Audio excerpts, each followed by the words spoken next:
और यकीन माने जब से मैंने ये खबर पढ़ी है मेरी टांगे कांप रही। क्यों? क्या हुई? दिल्ली धमाकों के बाद आज सबसे बड़ी बैठक भी होने वाली है। प्रधानमंत्री नरेंद्र मोदी की अध्यक्षता में सीसीएस की मीटिंग और कैबिनेट कमेटी ऑन सिक्योरिटी की आज होने वाली बैठक। सीसीएस की इसी बैठक में बड़े फैसले होने की भी उम्मीद है।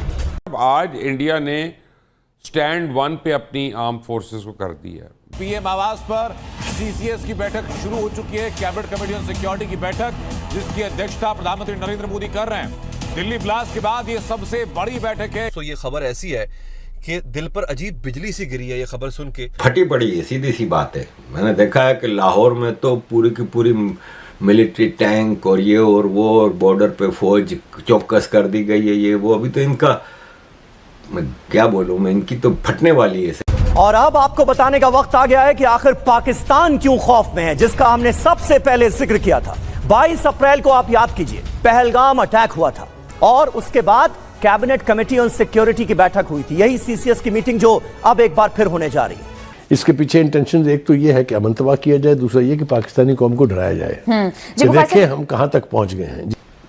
अजीज दोस्तों, पाकिस्तान आर्मी बहुत ही गंदा खेल खेल रही है, लेकिन मेरी गट फीलिंग कहती है कि इस बार बहुत कुछ हो जाएगा। दिल्ली धमाकों के बाद पाकिस्तान में खौफ, क्योंकि ऑपरेशन सिंदूर से घबरा रहा है पाकिस्तान और पाकिस्तान पर हमला कर सकता है भारत। ख्वाजा आसिफ की तरफ से कहा गया, पाकिस्तान युद्ध जैसे हालात में है। दिल्ली ब्लास्ट में गिरफ्तार डॉक्टर शाहीन पर बड़ा खुलासा हुआ है। डॉक्टर शाहीन को जैश से फंडिंग की गई थी।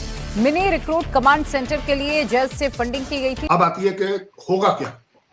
This bomb of Delhi is decided by us as an act of terrorism। यहाँ एक तरफ पाकिस्तान को मशरकी बॉर्डर से खतरात लाहक हैं तो दूसरी तरफ मगरबी बॉर्डर से भी पाकिस्तान के लिए खबरें अच्छी नहीं आ रही। आज मुल्ला अब्दुल गनी ब्रादर ने पाकिस्तान के साथ एक नई जंग छेड़ने का ऐलान किया है। स्टैंड 1 का मतलब है कि पूरी अफवाज को बता दिया गया है कि 1 घंटे के नोटिस पे आप जंग करने के काबिल होना चाहिए। फिर जंग होगी, फिर कुछ ना कुछ कोई ना कोई झड़प होगी और अब जो होगी वो पहले से ज्यादा होगी। ये दहशतगर्दी जो है ये एक बहुत बड़ी लानत पाकिस्तान में अनफॉर्चुनेटली इंडिया ने दोबारा से शुरू कर दी और इंडिया पूरी ओपनली कह रहा है कि हमने अपनी वॉर खत्म नहीं की, हमने अपना ऑपरेशन सिंदूर खत्म नहीं किया। तो क्या वजह सर? और हर चीज भारत पे डाल देने से सर मसला हल तो नहीं होगा ना।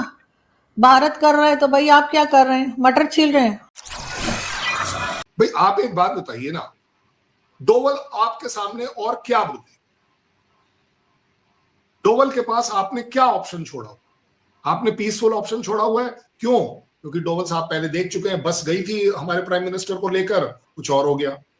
हमने आपको मोस्ट फेवर नेशन का दर्जा दिया कि चलो ट्रेड करेंगे तो कुछ आपस में बात पड़ेगी, कहीं कुछ और हो गया।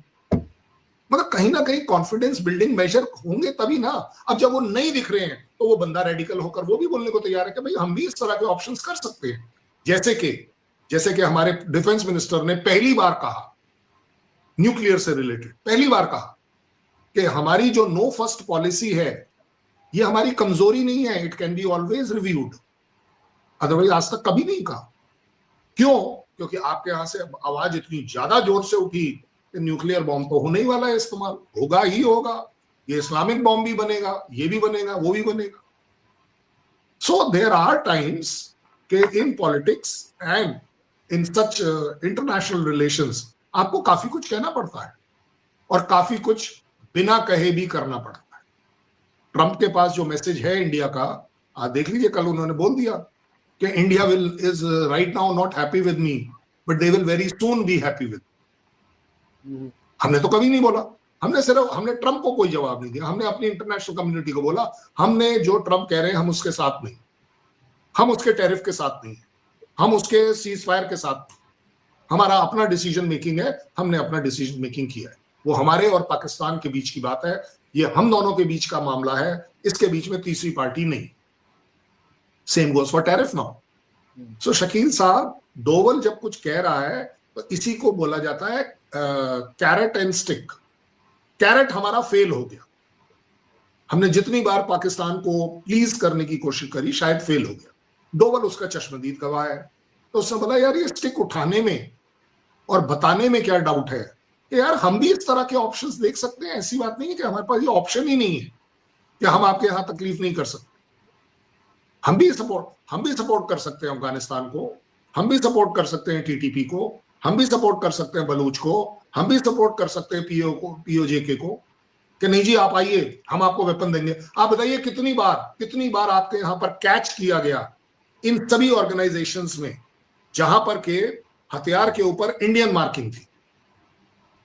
हमने आपके पास दसियों बार वेपन दिखा दिए जिनके ऊपर पाकिस्तान मार्किंग थी।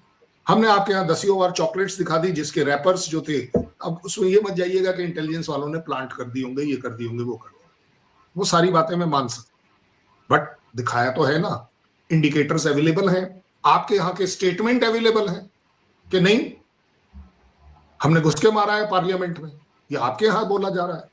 तो इंडिकेटर्स से मेरा इंप्रेशन तो यही बनता है ना कि आप फॉर्मली, अब जैसे आपने डोवल का जो इंप्रेशन लिया है वो डोवल ने बोला है, बट उसने ये कहीं नहीं बोला है कि हम पाकिस्तान को ठोक कर मारेंगे, टेररिज्म करके मारेंगे, या जो टेररिस्ट वहां, आप एक बात बता दिए, आज तक अगर हमने बलूचों को फ्रीडम फाइटर बोला हो, टीटीपी को फ्रीडम फाइटर बोला हो, अफगानिस्तान को फ्रीडम फाइटर बोला हो, हमने तो कभी नहीं बोला। ये सारी बातें एक बहुत बड़े लेवल पर समझनी पड़ेंगी, क्योंकि बड़ा वाला लेवल इस समय अपने वेस्टेड इंटरेस्ट में है, इसलिए वो आपको और मुझे नहीं समझने देगा। तो आप जैसे ये जो एजुकेटिव शोज होते हैं, इसके अंदर ये निकल कर आएगा कि किसकी क्या मजबूरी है और किसका क्या मतलब है। Doval is not that man जो 11 साल वेट करेगा कि मैं इस्लामाबाद में बम फटवाऊं, उसका वो कैरेक्टर नहीं। इंटरेस्टिंग बात ये है, मैं भी कहीं बात कर रहा था, पाकिस्तान में रोज टेररिज्म का इंसिडेंट होता है, नोबडी, दुनिया लार्जली कंडेम नहीं करती क्योंकि इतने ज्यादा होते हैं। इंडिया के अंदर अगर सिलेंडर फटे, कोई और चीज हो, दाएं बाएं हो, कोई वाकया हो जाए दहशतगर्दी का, तो सारी दुनिया क्रिटिसाइज कर उसको कंडेम करती है।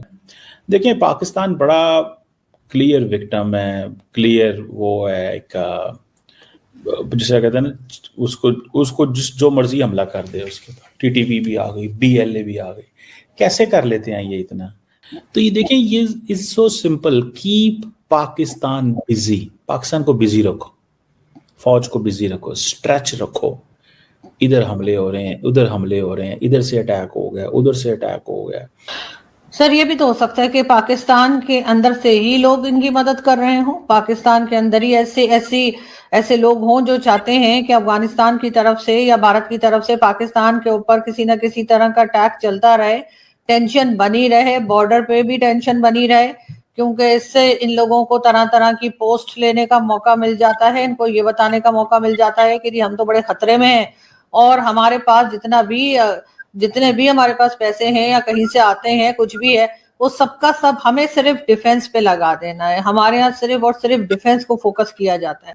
मैं उनके राइट एंड रॉन्ग दोनों को मैं मिक्स नहीं करता, अगर वो कहीं पे गलत कर रहे हैं तो उसको गलत कहें, लेकिन द पॉइंट इज कि आप अपनी ही फौज के ऊपर क्वेश्चन मार्क ये लगा दें कि हमारी फौज दहशतगर्द बनाती है, अपने बंदे मरवाती है, और ताकि हम जो कुछ लोग हैं उससे फायदा उठाते रहे, तो फिर the game is over, the job is done, जिसने जो करना था उसने कर दिया।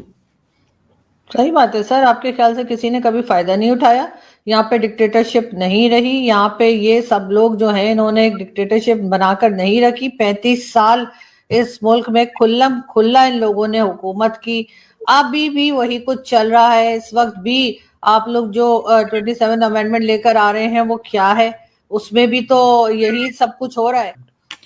तो पॉइंट बड़ा क्लियर है कि आपके यहाँ दहशतगर्दी इतनी नॉर्मल है कि मतलब कंडेम भी नहीं कर रहे, आप कोई कंडेम भी नहीं कर रहा, तो यहाँ पे दहशतगर्दी को नॉर्मल करना ही मकसद है। सो अगर 6 महीने बाद एक दहशतगर्दी का वाकया होगा तो न्यूज होगी, अगर रोज होगा तो कहेंगे अच्छा इधर भी हो गया, तो कोई मसला नहीं। सो हमें ये यूज टू किया जा रहा है। फौज को फौज की जगह पे रखें, मौलवी को मौलवी की जगह पे रखें, उनका काम सियासत में नहीं होना चाहिए। हर कुछ दिन के बाद कहा जाता है DGISPR की तरफ से कि जी हमें सियासत में ना घसीटा जाए, लेकिन सर ये खुद ही बैठे रहते हैं, गवर्नमेंट्स ला रहे हैं, गवर्नमेंट्स ले जा रहे हैं, गवर्नमेंट गिरा रहे हैं, कभी इमरान खान जेल में जा रहे हैं तो कभी नवाज शरीफ 10 साल के लिए बाहर जा रहे हैं। ये सब कौन कर रहा है? आपके ख्याल से ये सिविलियंस कर रहे हैं? ये सब क्या सब ये मिलिट्री एस्टेब्लिशमेंट ही कर रही है ना।